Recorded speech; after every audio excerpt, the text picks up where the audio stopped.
শ্রমিক সংগঠন পশ্চিমবঙ্গ, বিশেষ করে এই বারাকপুর শিল্পাঞ্চল শ্রমিক অধ্যুষিত। শ্রমিক এই অঞ্চলের, বিশেষ করে এই পশ্চিমবঙ্গের একটি উল্লেখযোগ্য ব্যাপার, বামপন্থী সংগঠনগুলো সেই কারণেই গড়ে উঠেছে। বিভিন্ন শ্রমিক সংগঠন রয়েছে, তবে সেখানে সিটু একটি উল্লেখযোগ্য শ্রমিক সংগঠন, centre of Indian trade unions. তো এটি 1970 সালে প্রতিষ্ঠা হয়। আজ তার 55তম প্রতিষ্ঠা দিবস।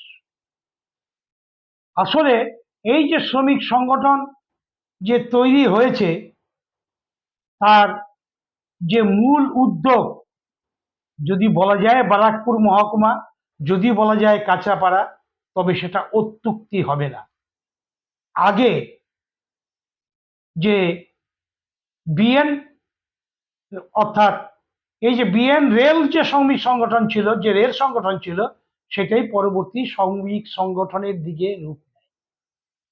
1946 সালে যে প্রাদেশিক আইনসভার নির্বাচন হয়, তাতে একটি প্রতিনিধিত্ব করেন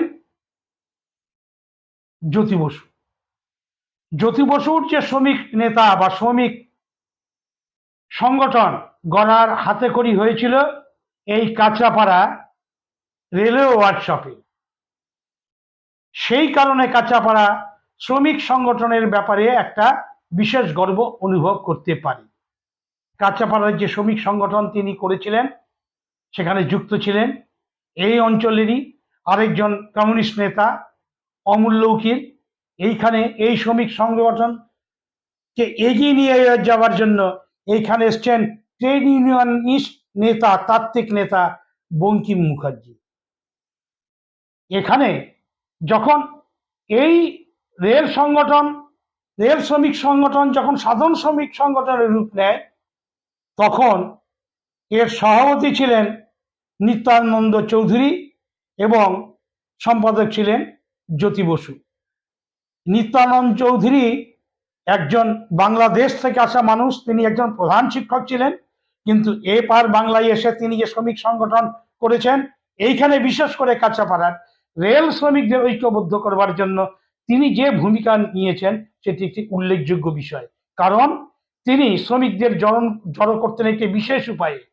তিনি তার ধুতিটিকে শাড়ির মতন করে, মেয়েদের শাড়ির মতন করে পরতেন, মাথায় ঘোমটা দিতেন, পায়ে ঘুঙ্গুর বাঁধতেন, বেঁধে নেচে নেচে আমাদের এই লোকো গেটে তিনি শ্রমিক জড়ো করতেন। এবং তারপরে সেখানে চোঙা দিয়ে, মুখে চোঙা নিয়ে, তখন তো আর এত মাইক এই রকমের আয়োজন ছিল না, বক্তৃতা তিনি করতেন। এইভাবে শ্রমিক সংগঠন গড়ে উঠেছে এইখানে। এই বারাকপুর ব্যাপী এই যে মিনি ভারতবর্ষ বলা হয়, কারণ সমস্ত ধরনের শ্রমিকরা এইখানে থাকে। এইটা যে শ্রমিকদের আতুর ঘর, তার প্রমাণ পাওয়া গিয়েছিল 1923 সালে। এখানে অদ্ভুতভাবে ভাবা যায় না, 1923 সালে যে শ্রমিকদের নেতৃত্ব দিয়েছিলেন, তিনি ছিলেন একজন নারী, সন্তোষ কুমারী গুপ্তা। তিনি নৈহাটি গরিভা অঞ্চলে শ্রমিকদের মধ্যে সংগঠন গড়ে তুলেছিলেন। শুধু নয়, তাহলে চিন্তা করা যায় যে তিনি কত দূরদর্শী ছিলেন। তিনি শ্রমিকদের জন্য নৈশ বিদ্যালয় খুলেছিলেন এবং শ্রমিক সাপ্তাহিক বলে একটি পত্রিকা তিনি তৈরি করেছিলেন। উল্লেখযোগ্যভাবে শ্রমিকদের সংগঠিত করেছিলেন বারাকপুর অঞ্চলে। বারাকপুর অঞ্চলে যে এই যে শ্রমিকের নেতৃত্ব দিয়ে গিয়েছেন, তার পরবর্তীকালে যে রয়েছেন মোহাম্মদ ইসমাইল, মোহাম্মদ আমিন, শান্তি ঘটক, এমনকি নৈহাটির গোপাল বসু, এরা ব্যাপকভাবে এই শ্রমিক সংগঠন গড়ে তুলেছিলেন এইখানে, এই বারাকপুর অঞ্চলে। তার পরিণতি আজকে কি অবস্থা, এই বারাকপুর মহকুমা অঞ্চলে অন্তত 21টি চটকল রয়েছে, জুট মিল রয়েছে। তার অবস্থা আজকে কি? আজকে সেটা শিল্পাঞ্চল না শ্মশান, কে বলবে? এখানে ছিল ইঞ্জিনিয়ারিং শিল্প, সমস্ত ধরনের শিল্প, এখানে ছিল বয়ন শিল্প, ভাবা যাবে না। এখানে ছিল কাগজ শিল্প, পেপার মিল ছিল, এইখানে সব উল্লেখযোগ্য বিষয়গুলো এইখানে ছিল বারাকপুর অঞ্চলকে। সুতরাং এই বারাকপুর মহকুমায় আমরা থাকি, আমাদের একটা গর্ব। কিন্তু আজকে বারাকপুরের সেই শিল্পের অবস্থা কি, ট্রেড ইউনিয়নের অবস্থা কি? এখানে নেতৃত্ব দিয়েছেন মহিলা নেতৃত্ব অনেকেই দিয়েছেন, সুধা রায় দিয়েছেন, এবং আমাদের বিধানচন্দ্র রায়ের যে ভাইজি রেণু চক্রবর্তী তিনি দিয়েছেন। এইখানে সেই বৈপ্লবিক যুগে নেতৃত্ব দিয়েছেন বিমলা প্রতিভা মুখার্জি, তিনি ভগৎ সিং এর নওজোয়ান যে সংগঠন তার সদস্য ছিলেন, 1942-এর আন্দোলন সংগঠিত করেছিলেন। এ সমস্ত বিষয়ে এই বারাকপুর অঞ্চল জড়িয়ে গিয়েছে শ্রমিক সংগঠনের দিকে। কিন্তু আজ সেই সংগঠনের অবস্থা কি? আজ সিটুর 55 বছর যে পালিত হচ্ছে প্রতিষ্ঠা দিবস, সে হয়তো শ্রমিকরা ঢাক ঢোল করে শ্রমিক নেতারা বলবেন, কিন্তু শ্রমিকদের আজকে একটা প্রতিষ্ঠা দিবসকে সামনে রেখে কিছু হইচই করলেই তো হবে না। এতদিন যাবৎ যে শ্রমিকরা কি পর্যায়ে রয়েছে, এই কলকারখানাগুলো কোথায় গেল, তার কি? তার জন্য তো শ্রমিক আন্দোলন গড়ে ওঠেনি। আমাদের প্রতিষ্ঠা দিবসে হাততালি পাওয়া, আমাদের এ নেতা ছিলেন, এইটা গর্ব নয়। আমরা তার উত্তরাধিকার পেয়েছি কিনা, সেই ঐতিহ্য আমরা বহন করতে পারছি কিনা, এইটাই হচ্ছে আমাদের বড় কথা। অর্থাৎ পশ্চিমবঙ্গে এখনো যে অবস্থা আমরা দেখতে পাচ্ছি, তাতে দেখতে পাচ্ছি শ্রমিকরা মুখ থুবড়ে পড়ে আছে। শ্রমিকদের ভাষা হয়ে গিয়েছে এখন শ্রমিক নেই। এই যে আমরা যে সে বিশাল স্লোগান, দুনিয়ার মজদুর এক হোক, কোথায় মজদুর এক হতে পেরেছে? হতে তো পারেনি। সর্বহারার শৃঙ্খল ছাড়া কিছু নেই, শ্রমিকের শৃঙ্খল ছাড়া হারানোর কিছু নেই। জয় করবার জন্য রয়েছে সমগ্র দুনিয়া। এই স্লোগান খালি কি স্লোগানই থেকে যাবে? সেই কাজের অগ্রণী ভূমিকা কারা নেবে? এর উত্তর কারা দেবে? কেন আজকে শ্রমিক বলে কেউ নেই? এখন শ্রমিক হয়েছে কি অসংগঠিত শ্রমিক। এখন শ্রমিকের ভাষায় আমরা বলি পরিযায়ী শ্রমিক।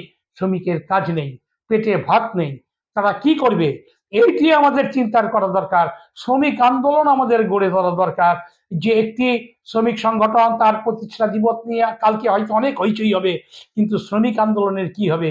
বিশেষ করে এই বাংলায় যে শ্রমিক আন্দোলন গড়ে উঠেছিল, যার নেতৃত্ব দিয়েছিলেন আমাদের এই নেতারা, শ্রমিক নেতারা, তাদের জাত বর্ণ ধর্ম কিছু ছিল না। কারণ আমি উল্লেখ করেছি জ্যোতিবাবুর কথা, বঙ্কিম মুখার্জির কথা, নিত্যানন্দ চৌধুরীর কথা, আমি যেমন বলেছি গোপাল বসুর কথা, তেমন আমরা দেখেছি মোহাম্মদ ইসমাইল, মোহাম্মদ আমিনকে দেখেছি।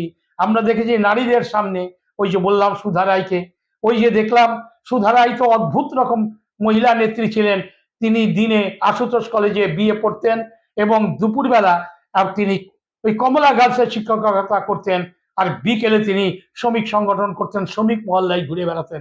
এই যে আমাদের ঐতিহ্য, নারী জাতিরাও যে তখন যে মুখ উজ্জ্বল করেছিল, যে সংগ্রামী মেজাজ দেখিয়েছিল, এবং কংগ্রেস করলেও মৈত্রেয়ী বসু যে ডক এবং পোর্ট শিল্প, এই পোর্ট শিল্পে যে অর্থাৎ ডক শিল্পের যে আন্দোলন তিনি গড়ে তুলেছিলেন, তারা আমাদের এই ময়দানে, এই কাঁচাপাড়ার ময়দানে তারা লড়ে গিয়েছিলেন। সুধা রায় বলশেভিক পার্টির হয়ে 1954 সালে এখানে লোকসভা কেন্দ্রে প্রতিদ্বন্দ্বিতা করেছিলেন।